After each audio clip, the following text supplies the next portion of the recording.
सांप सोच रहा है कि मेरे सिर में मणि है, ये मेरे को ही नहीं पता।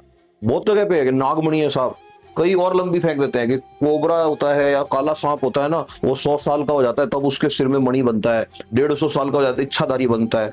कोबरा की एज ही 20 साल है भाई। अगर उसको जंगल में रखा है, 15 साल की एज होते ही सांप बूढ़ा हो गया, उसकी मूवमेंट स्लो हो गई, उसकी आंखें जो है ना उनपे किरेटिनाइजेशन हो जाएगा, उसको मोतियाबिंद हो जाएगा, और सांप फेको सर्जरी करा नहीं सकता। तो अब क्या होगा, आयुष्मान भारत में भी कवरेज नहीं मिल रहा उसको बेचारे को। तो स्नेक में क्या होता है कि कमजोर होते ही सांप को उसकी फैमिली वाले खा जाते हैं। तो 20 साल 25 साल तुमने लाके उसको अगर पिंजरे में रखा है, आज तक रिकॉर्ड जो है ना वही 30 साल 40 साल का है। पाइथन जो अजगर होता है उसका जरूर है 62-63 साल की होके मरी थी, 100 साल एज होती नहीं। अब फिर भी लोगों को लगता है कि सिर में पत्थर है। कई ऐसे मिल जाएंगे जो कहेंगे मैंने खरीदा है। अब खरीद तो कुछ भी सकते हो। कई ऐसे मिल जाएंगे जो कहेंगे कट लगाया और उसमें से पत्थर निकाला मेरे सामने। अब हुआ क्या है, बहुत सारे ऐसे केसेस पकड़े गए फ्रॉड लोग, और वो क्या करते हैं, सांप के सिर में चीरा लगा के उसके अंदर छोटा सा पत्थर रख देते हैं, और रखते टाइम अगर बढ़िया पार्टी को लूटना है तो उसके अंदर रेडियम जो है वो मिक्स करके सिंथेटिक ग्लास का बनवा लेते हैं, और वो रख के और छोड़ दिया। अब 6 महीने में वो घाव भर जाएगा, तो वो पत्थर अंदर रह गया उसके, जैसे किसी की गोली लग गई वो अंदर रह जाती है। अब क्या करेंगे, उसी सांप को लेके जाएंगे, ले जाके कहेंगे ये जो है ये 200 साल पुराना सांप है और इसके सिर में मणि बन रखा है, आप चाहो तो एक्सरे करा लो। अब एक्सरे कराएंगे उसमें मणि आएगा। अब दिमाग निकालना है। अंधविश्वास क्या करता है, आदमी के लॉजिक को ब्लॉक कर देता है।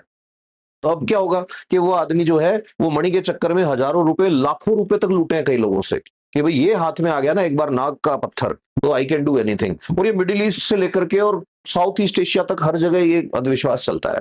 अब उसको कट लगाते हैं, उसके अंदर से निकलता है पत्थर, पत्थर निकलता है, बेच के चले जाते हैं आदमी खुश कि मेरे हाथ में आ गया। अब इच्छा, अरे यार अगर मणि होगा, मान लो मेरे पास मणि होगा और उससे कुछ भी काम हो सकता है, तो मैं तुमको क्यों दूंगा भाई।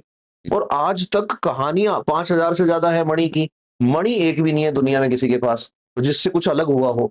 अब जो बड़ा इंस्टीट्यूट है मद्रास के अंदर है, तो मैड्रास क्रोकोडाइल बैंक ट्रस्ट का है, हर्पेटोलॉजी का इंस्टीट्यूट है, तो वो रेप्टाइल्स की स्टडी करते हैं। तो वहां पे ऑफियोलॉजी का डिपार्टमेंट है। Ophiology is study of snakes. सांपों पे किसी को एमएससी करनी है, ophiology MSc in ophiology search करो, मिल जाएगा। ऐसे ही यहाँ पे केरला में एक इंस्टीट्यूट है बहुत बड़ा, अमृता नाम से, वो वेनम कलेक्ट करके और वो प्रोसेसिंग करते हैं उसकी। आसाम में अरण्यक नाम से है। तो ये अलग अलग इंस्टीट्यूट्स हैं। अब ये सारे सांपों को की स्टडी को ये इंस्टीट्यूट डेडिकेटेड है। इन्होंने हजारों बार स्नेक्स की एज को स्टडी किया है, हजारों बार सांपों के एक्सरे करके देखे, कोई मणि नहीं मिलता इनके अंदर। वो बोलते हैं सर कैल्शियम कार्बोनेट बनाने के लिए, डिपॉजिट करने के लिए मेंटल वाला ऑर्गन चाहिए जो सीप के अंदर होता है, इसमें होता ही नहीं है। तो रेप्टाइल्स जो है उनके साथ प्रॉब्लम क्या है कि उनके हेड में छोटे छोटे खड्डे होते हैं, पिट्स बोलते हैं उनको। वो क्या करते हैं, आईआर और इमेजिंग सेंसिंग, एनवायरमेंट सेंसिंग के लिए होते हैं। पता नहीं लोगों ने कहानियां बना ली कि सांप मतलब इसके अंदर मणि है।